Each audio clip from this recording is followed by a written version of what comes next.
오늘은 누가 왕이냐는 질문에 대해 생각해 보겠습니다. 창세기 1장에서 우리에게 주는 가장 강한 메시지는 하나님은 창조주라는 사실입니다. 이 말은 하나님이 우주 만물을 통치하는 왕이란 뜻이지요.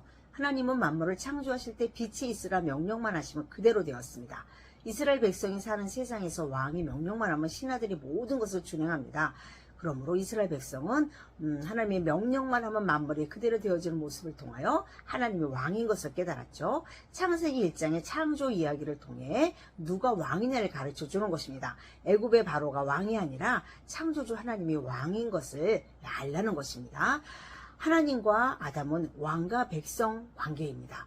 에덴에서 하나님은 왕이시고 아담은 그의 백성이었던 것이 창세기 2장 선악과 언약을 통해서 말해줍니다.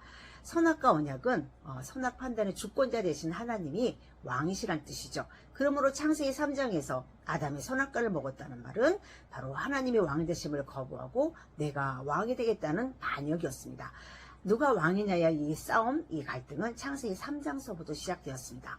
시내산에서 이스라엘이 출애굽한 후에 하나님은 그들을 자기 백성 삼아 주셨습니다. 이방 나라들의 왕은 사람이었는데 이스라엘의 왕은 하나님이었습니다. 이것이 이스라엘과 다른 나라의 가장 큰 차이점이었습니다. 그래서 하나님은 시내산에서 나는 너희 하나님이 되고 너희는 내 백성이 되리라 라는 그 언약을 세워주셨습니다. 그런데 하나님이 눈에 보이지 않으니 이스라엘은 애굽의 습관대로 눈에 보이는 왕을 섬기고 싶어 했습니다. 금송아지는 이스라엘 백성이 만든 하나님이었고 그들이 만든 왕이었습니다. 결국 이스라엘은 자기가 왕노릇 하겠다는 뜻이었습니다. 누가 왕이냐는 이 갈등, 이 싸움은 시내산에서도 계속되었죠. 사사시대에 이르러 하나님은 사사들을 통해 자기 백성을 다스렸는데 하나님의 백성의 마음에는 이스라엘의 왕이 없는 것처럼 살았습니다.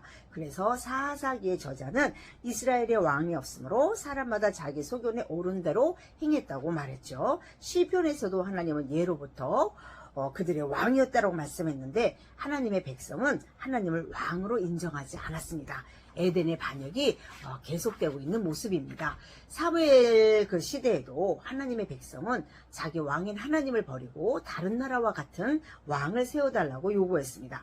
눈에 보이지 않는 하나님 같은 왕 필요 없고 눈에 보이는 다른 나라 같은 왕을 달라는 거였죠. 하나님의 백성은 이렇게 끊임없이 하나님의 왕 되는 것을 거부했습니다. 성경 전체는 하나님을 왕으로 섬기려 하는 자와 하나님의 왕 되심을 거절하고 내가 왕이 되려고 하는 자 사이의 싸움이라고 볼 수 있습니다. 하나님의 왕 되심을 거부한 인간의 반역은 이것으로 그치지 않고 예수님 시대에도 계속되었습니다. 예수님은 분명히 유대인의 왕으로 오셨는데 유대인들은 가이사 외에는 우리에게 왕이 없다고 말하면서 예수님이 자기들의 왕 되심을 거부하고 바로 예수님을 십자가에 못 박여 죽였습니다. 왕이신 하나님을 배반한 인간의 반역성은 변하지 않았습니다. 지금 이 시대는 어떻습니까? 누구든지 예수님을 믿으면 그 순간 예수님은 그의 왕이 되어 주십니다. 그러나 우리는 입으로는 예수 우리 왕이여 이렇게 찬양을 하지만 실제로 우리가 왕이 되고 내가 왕이 되고 내 소견에 오른 대로 살고 있지는 않습니까?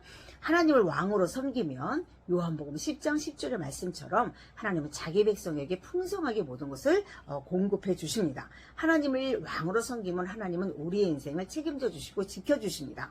그러나 우리가 왕이 되면 잘할 것 같고 또 잘 될 것 같지만 성경 역사는 인간이 왕이 된 결말이 얼마나 비참한지를 아담과 사울의 모습을 통해서 보여주셨습니다. 그렇다면 하나님을 왕으로 섬긴다는 것이 도대체 무엇입니까? 그것은 바로 하나님의 절대 주권을 인정하는 것입니다. 인생의 싸움은 누가 왕이냐의 싸움이죠. 주권 전쟁입니다. 하나님만이 왕이시며 절대 주권자입니다. 그분만이 우리 인생의 시작과 끝 그리고 모든 과정을 주관하십니다. 하나님을 왕으로 인정하는 것이 신앙생활의 시작이라고 말할 수 있죠. 하나님을 왕으로 인정하면 우리 삶의 방식, 삶의 목적 다 달라질 것입니다.